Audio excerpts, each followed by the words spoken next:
یا اللہ مالک پروردگار عالم، اعوذ باللہ من الشیطان الرجیم، بسم اللہ الرحمن الرحیم۔ سورہ حج یہاں سے شروع ہو جاتا ہے۔ بسم اللہ الرحمن الرحیم، شروع کرتا ہوں اللہ کے نام سے جو نہایت مہربان بڑے رحم والے ہے۔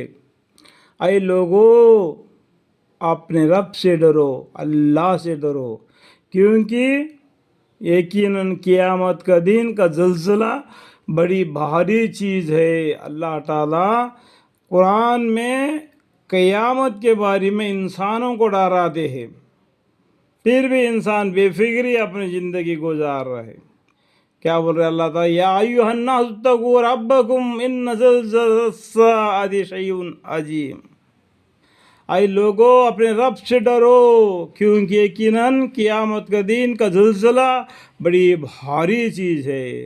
جس روز تم لوگ اس زلزلہ کو دیکھو گے، اس روز تمام دودھ پلانے والیاں مارے ہیبت کے اپنے دودھ پیتے بچے کو بھول جاوے گی، اور تمام حمل والیاں اپنی حمل پورے دن ہونے سے پہلے ڈال دے گی۔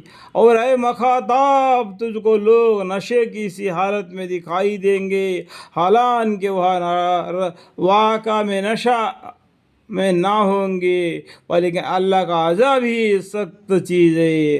دیکھو، اللہ کا عذاب آتا ہے تو ایسا انسانوں کی تتر بتر ہو جاتی ہے، دودھ پیتے بچے کو بھی وہ بھول جاتی ہے، بچے کو بھی وہ گرا ہوا پیٹ میں جو بچہ ٹھہرا جاتا ہے اس کو بھی حمل کو نکال گر جاتا ہے، اتنا گھبراہٹ ہو جاتا ہے۔ لوگ نشے کی سی حالت میں ہوں گے اس دن، لیکن نشے میں نہ ہوں گے قیامت کا دن۔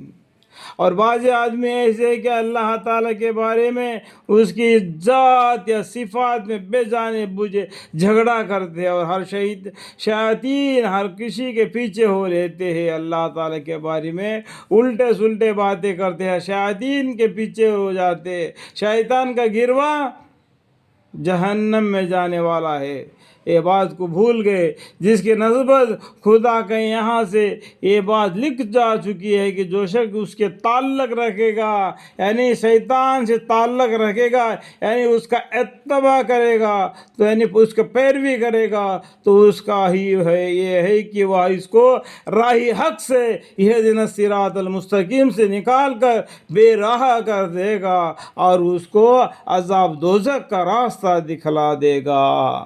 شیطان تم کو اس طریقے سے اللہ نے قرآن میں اس سے تم کو ڈراتا ہے۔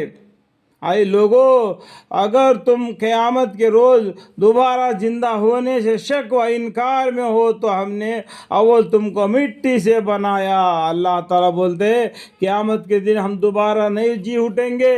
کیوں؟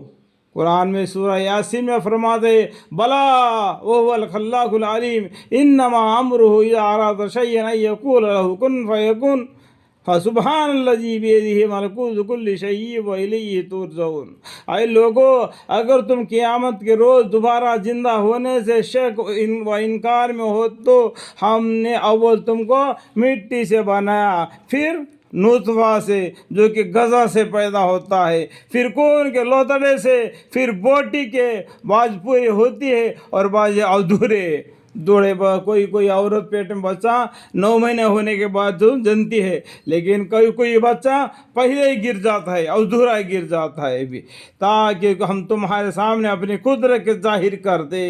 اس طریقے سے اللہ تعالیٰ اپنی قدرت کو ظاہر کر دیتا ہے، اور ہم ماں کے رحم میں جس نطفہ کو چاہتے ہیں ایک مدت معین یعنی وضع کا حمل تک ٹھہرائے رکھتے ہیں، پھر ہم تم کو بچہ بنا کر باہر لاتے ہیں۔ ماں کے پیٹ میں 3 تاریخوں میں اس نطفہ کو بچہ بنا کے اللہ تعالیٰ اس کو پیٹ میں اس کو اعضاء کو درست کرتا ہے، آنکھ، پاؤں، ہاتھ، ناک، کان، زبان سب کچھ بناتا ہے، پھر تاکہ یعنی پھر وہ باہر آنے کے لیے راستہ اس کو آسان کر دیتا ہے، پھر تاکہ تو اپنی بھری جوانی کی عمر تک پہنچ جاؤ۔